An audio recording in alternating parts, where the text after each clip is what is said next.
I was in prison for 22 years, but there were no guards, no bars, no trial. Just a sentence I gave myself. A silent, invisible cell I built after losing my child through ending a pregnancy. And the craziest part? I didn't even realize I was locked inside. See, no one talks about what happens after the clinic, after the papers are signed, after the silence. And what I thought would be a single, painful decision ended up becoming a lifelong sentence, one where I punished myself day after day after day after year after year after year. Maybe you know what I'm talking about. Maybe your prison doesn't look like mine, but you feel it. Tight in your chest, heavy in your heart, always there when you wake up in the morning. Well, if you do, I want you to know something right now. There's a way out. And it starts by realizing that the key has been in your hands the whole time. And if you're already feeling a spark of recognition, I want to invite you to take a brave step today and book a free 30-minute transformation call with me. No pressure, just one real conversation that could begin to unlock something in you.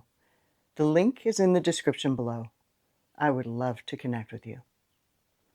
Yet in this video, I'm not just going to tell you my story. I'm going to walk you through the exact process I used to escape the emotional prison I lived in for over 2 decades. Because yes, I lost my child through abortion.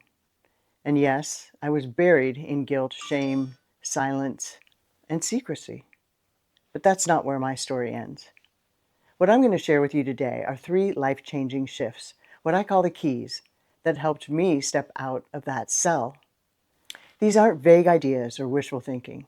They are practical, proven, and backed by real psychological research.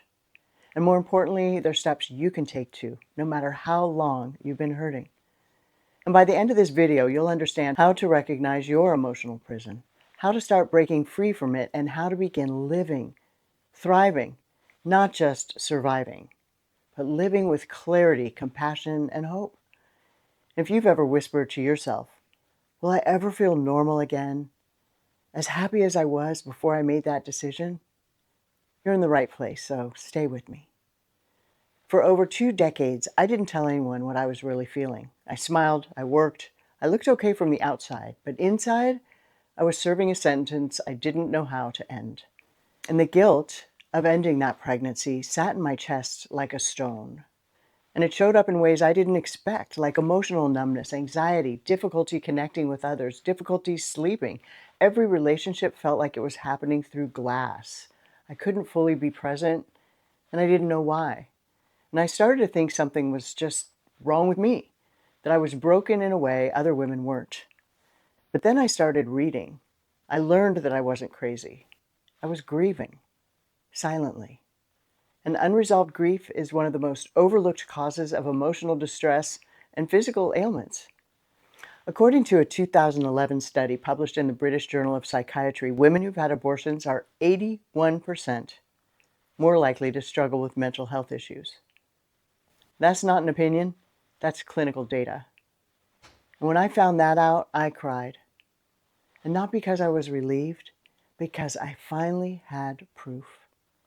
It wasn't just me, it wasn't just in my head. And what I'd been feeling for years had a name, a reason. And thank God, a way forward. And He is that way forward.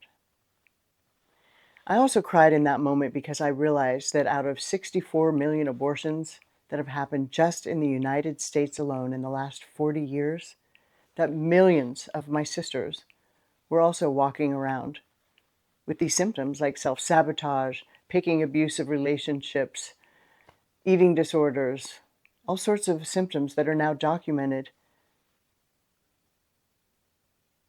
I cried because of that. You know, it was in that moment also that I realized I hadn't failed as a person. I just never got the tools to process that particular pain.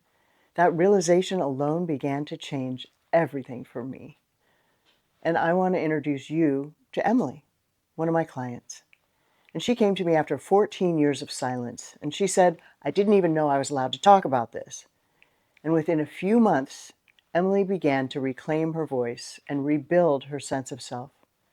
And today she says, I finally feel like I'm living again, not just functioning.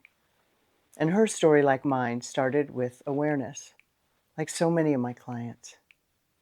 So step one, awareness.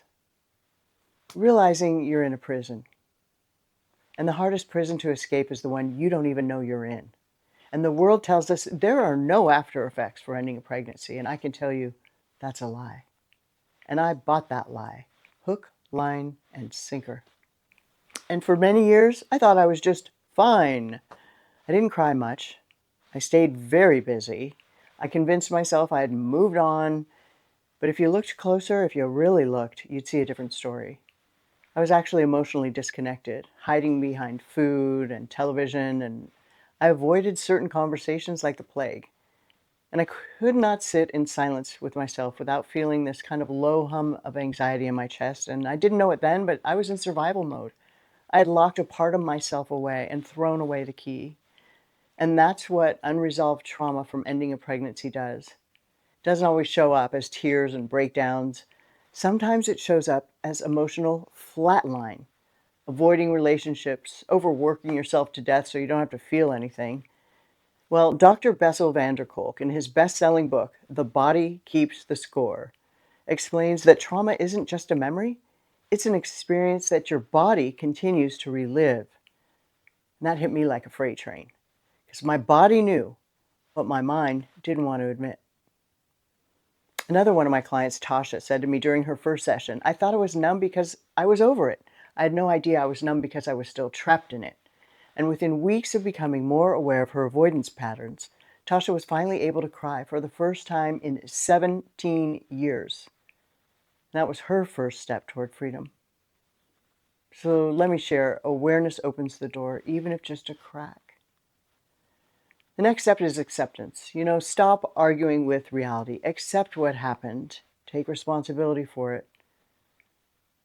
And once I became aware that I was living in an emotional prison, the next challenge was much harder, actually, which was accepting it. And I want to be clear here, acceptance does not mean agreeing with or justifying everything that happened or blaming anyone. It doesn't mean saying, I'm okay with it now. That's not what this is about. Acceptance means stopping the internal war. It means ending the exhausting battle against your very own reality. And for years, I was stuck in a loop of, I really shouldn't feel this way. And I told myself I had no right to grieve, no right to still be affected by something that happened so long ago, something I chose myself. But that guilt only deepened my suffering. And everything changed the day I wrote a letter to the child that I never met. And I poured out all the love and the regret and the sorrow. And for the first time, I stopped trying to fix myself.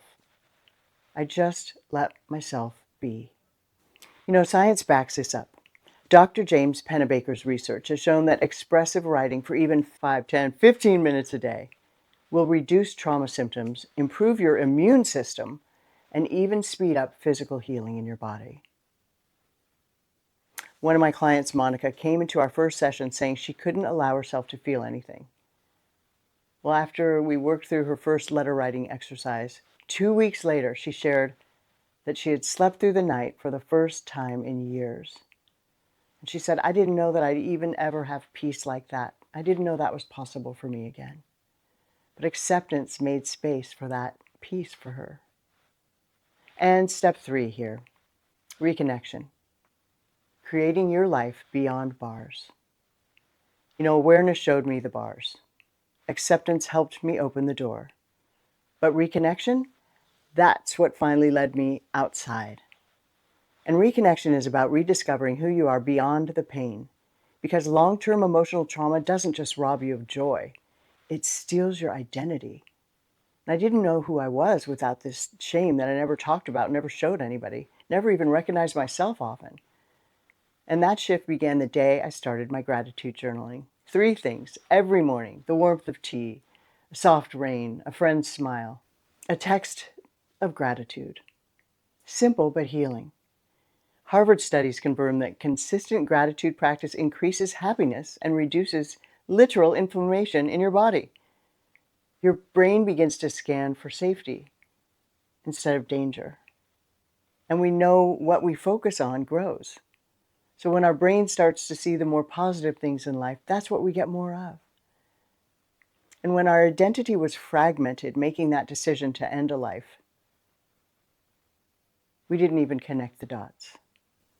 Now add to all of this prayer and meditation.